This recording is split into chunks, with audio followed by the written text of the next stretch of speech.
శ్రీ గణేశాయ నమః, శ్రీ సరస్వతి నమః, శ్రీ గురుభ్యో నమః. భక్తులారా, రామాయణ విశేషాలు చెప్పుకున్నాం. ఇందులో భాగంగా నేటి వరకు మనం బాలకాండాన్ని 44 భాగాలకు చెప్పుకున్నాం. ఈరోజు 45వ భాగం చెప్పుకుందాం.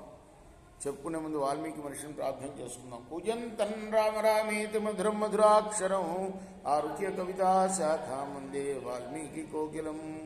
ఆంజనేయం మహావీరం బ్రహ్మ విష్ణు స్వాత్మం తరుణార్క ప్రభంశాంతం ఆంజనేయ నమామ్యం. సమర్థగురు సాయినాథ్ మహారాజ్ की जय.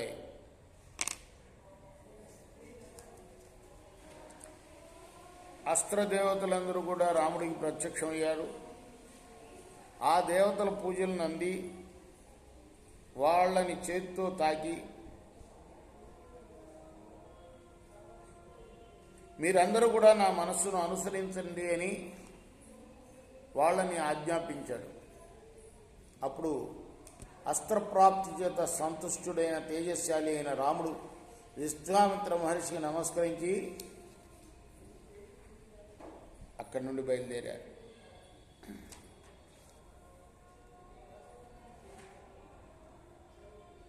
మార్గంలో విశ్వామిత్రుడితో అన్నాడు రాముడు, ఓ మునిశ్రేష్ఠ, నీ వల్ల అస్త్ర సంపదను పొంది దేవతలకు కూడా ఎదిరింపరాని వాడినయ్యాను. కాబట్టి అస్త్ర ఉపసంహారం కూడా నాకు ఉపదేశించాల్సింది అని వేడుకున్నాడు. ఆ తర్వాత అలానే అని విశ్వామిత్ర మహర్షి ఆ అస్త్ర సంహార విద్యను కూడా చెప్పాడు.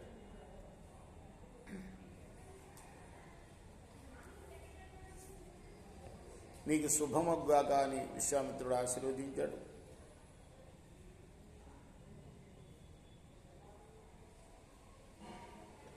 ఆ తర్వాత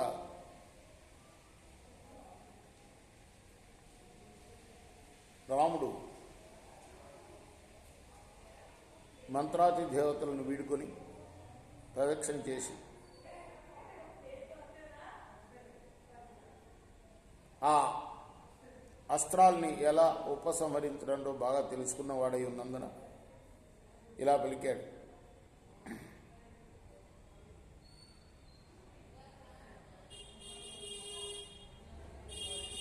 ఇక్కడ మనకు కనిపించే పర్వతం దగ్గర మేఘంలాగా ఉండి ముచ్చట కలిగిస్తూ వివిధ మృగాల చేత వ్యాప్తమై మిగిలిన మనోహరమై వివిధమైన శ్రావ్యంగా కూసే పక్షులతో అలంకరింపబడిన చెట్ల సమూహం ఎంతో ప్రకాశిస్తూ కనపడుతుంది.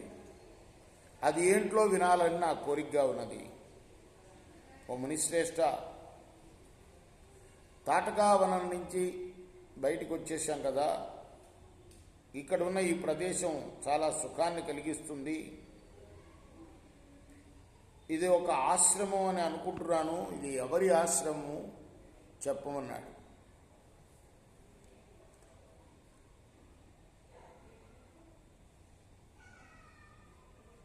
అప్పుడు ఆయన చెప్పడం ప్రారంభించాడు, రామ, దేవశ్రేష్ఠుడు, సకల జగత్తుకు ప్రభువు, తపస్సంపన్నుడు అయిన విష్ణువు అనేక వందల యుగాలు తపోయోగ సిద్ధి కోసం ఈ వనంలో నివసించాడయ్యా. విష్ణువుకే చెప్తున్నాడు విష్ణువు గురించి, అంతే కదా. రాముడి యొక్క అవతారం స్వీకరించడానికి పూర్వం విష్ణువు అంటే వామనుడి అవతారం కన్నా ముందు సంగతి చెప్తున్నాడు. విష్ణువు ఇక్కడ తపస్సు చేశాడయ్యా. కాశ్యపుడు ఇక్కడే సిద్ధి పొందాడు, కాబట్టి దీన్ని సిద్ధాశ్రమము అని అంటారు అని చెప్పాడు. రేపు మనం కొనసాగిద్దాం మరొక భాగంలో. కృష్ణార్పణమస్తు.